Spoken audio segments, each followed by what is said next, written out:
Hello everyone, KROW here, and welcome back to the Top 500 Analysis Series. Today we'll be analyzing Mommoom, the world's #1 Mei player. Today's map is New Queen Street. The ally composition is Doomfist, Lucio, Kiriko, Mei, and Ashe, while the enemy composition is Junker Queen Rush with Symmetra and Sojourn. For control and push maps, taking control of high ground for the first fight is the ideal strategy, but Mommoom approaches from the low ground alone. As we've discussed in our previous analysis videos, when all 5 players use the same angle, it makes it difficult to find an opening for picks, so knowing this, Mommoom approaches from the side to create an additional line of fire. From the enemy perspective, it becomes more difficult to take effective cover against the additional angle created by the Mei, but on the enemy team is Azola Messi, aka Zerms, the world's #1 Symmetra and Torbjorn.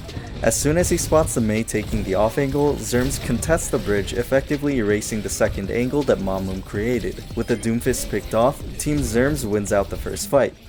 Mommoom was the last player to die, so he heads back to regroup with the team who are already engaging with the enemies. Thanks to the work of his allies, the team was able to stop the enemy momentum. The Doomfist gets poked down and hit by the knife, but we were able to save him with a well-timed ice wall.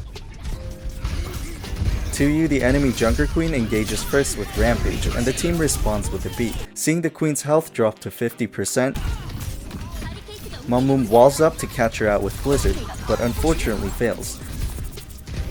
Didn't expect the enemy Lucio to be there, but had the play succeeded, the team would have been able to easily take the first checkpoint.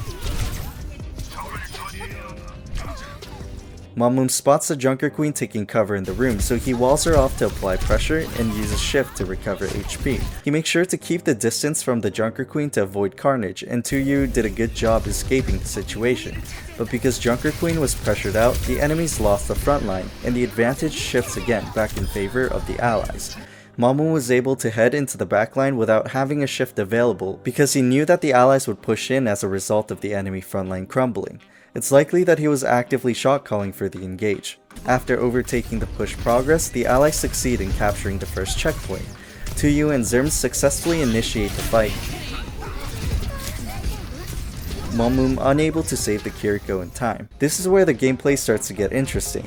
It's time to stop the enemies around the first corner before the checkpoint, but Mommoom suddenly heads into the room alone. He puts up the ice wall on the window and just stands there?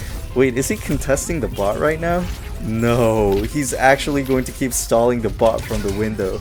The enemies don't have any vertical mobility other than Lucio, so there's no way for them to get the Mei out of there. Oh my gosh, he's actually doing it. When they try to poke him down, he just shifts to stall again. And the wall's already back up. The Junker Queen pushes through the room to try to get the Mei out, but it's impossible to push Mei out of a room alone. He just stalled bot alone for 40 seconds. This actually might be a legit strategy, and there's basically no risk to doing it. Mommoom walls off the Sojourn and shifts to cover, allowing the Doomfist to deal the finishing blow. Fast forward to the teamfight, the sim wall comes up, preventing Mommoom from finishing the kill, and with Kiriko gone, the team has to back out again. Symmetra's ult might be one of the biggest counters to Mei in general, considering it can cut off all of Mei's damage abilities. The fight is lost, but the allies are still in the lead. Mommoom enters the room once again in case he needs to stop the bot. We almost saved the Doomfist with Ice Wall, but thankfully the allies pull through and win the fight. It's the next team fight and we're losing it again, but Mommoom stalls out the bot as long as possible first before dying. He's gonna do it again! With allies in the lead, there's no pressure to push the bot. Mommoom literally just waits until the bot wraps around. And it's finally here. Imagine what it feels like for the enemy team being infinitely stalled out. The enemies use beat to rush in, and Mommoom stops the push with wall, saving the Doomfist. Healing up with Cryo Freeze, and Mommoom responds to the Nano Rampage with Blizzard. Although we died, it was totally worth it. The enemies swap off Junker Queen and Symmetra. And again, the allies have the upper hand with only a minute 33 remaining on the clock.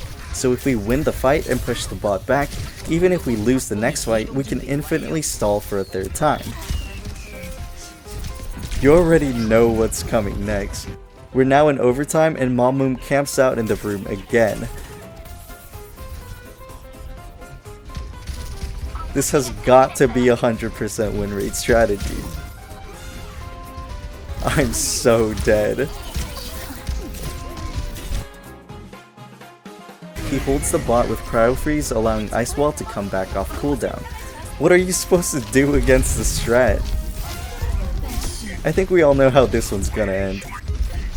Mommoom drops down as his ult becomes available, uses it directly on the bot, then turns around to block off the Kuming Torp. We didn't get to see any insane icicle plays, but that game was really something different. I think it was even funnier because it was a top 500 lobby. And we'd love to do an analysis with Symmetra one day as well. But before we go, let's test this Mei strategy out on New Queen Street. I knew that stalling from window was always a thing, and I personally did something similar with Orisa, but the fact that you can do this behind Ice Wall is actually broken. This map might even be designed for Mei with all the snow everywhere too. Coming into Overwatch 2, the reworked Mei is still a great pick for tight spaces, although maybe not as much as Junkrat or Orisa. If the enemies try to dive you through the window, you can wall them off to potentially punish them. And if you have Blizzard, well, that's basically a guaranteed pick, so this might be really difficult to counter. You can even poke as you stall out the bot, and if necessary, split the enemies off on the low ground as well. Then the question is, how effective is this strategy even against pro players? On the same map, we have Mommoom and the #1 Junkrat Sabondi, as well as the world famous Jonak. And on the other team, we have Gushui, Stalker, Faraway, and Lip, who are all Overwatch League players. Like the earlier map, Mommoom starts from the off angle, but the enemies take control of the high ground first. One good thing about the current Mei is that she can one-shot Tracer, who's currently an S tier pick. It's time to see if the strategy will work. Mommoom goes into Ice Block to stall the bot, and so far it looks like the strat is working. So Gushui wraps around from the back in an attempt to knock our Mei out of the room. He goes for another attempt and geez, that was kinda insane. But with Ice Wall and Blizzard, not even the Doomfist can escape after using cooldowns just to displace Mommoom. Gushui swaps to the Zarya as a potential counter to the Mei slow and Junkrat's burst, but Sabondi gets a pick on Lip, and the two off-meta one-tricks start dominating the game. Mei might be the most underrated counter to Tracer, so if you can land your icicles, she might be worth playing as a counter pick. Jonak, Mommoom, and Sabondi takes turns carrying and continuously takes the momentum away from the enemy team. Realizing the Tracer won't work against Mommoom, Stalker swaps to Hanzo and single-handedly fights off our team.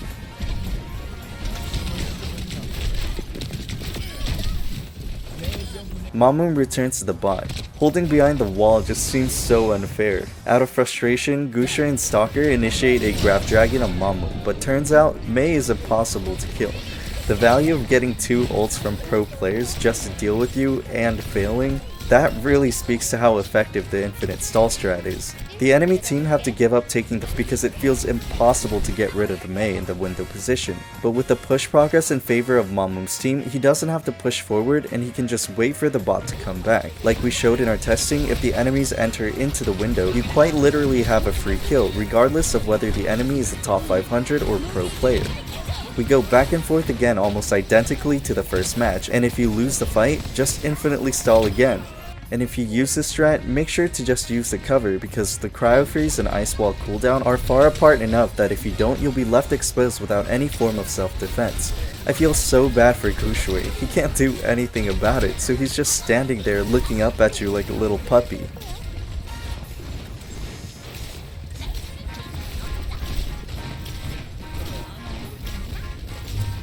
The enemies eventually manage to break the window, but with 4 ults up and the 5th coming soon, there's no way they aren't closing out the fight. This was also the match that got Sabondi from our previous Junkrat video all the way up to rank #1 on the DPS leaderboard. So before this gets patched, make sure to get your free wins on New Queen Street. Thanks for watching, and I'll see you guys in the next video.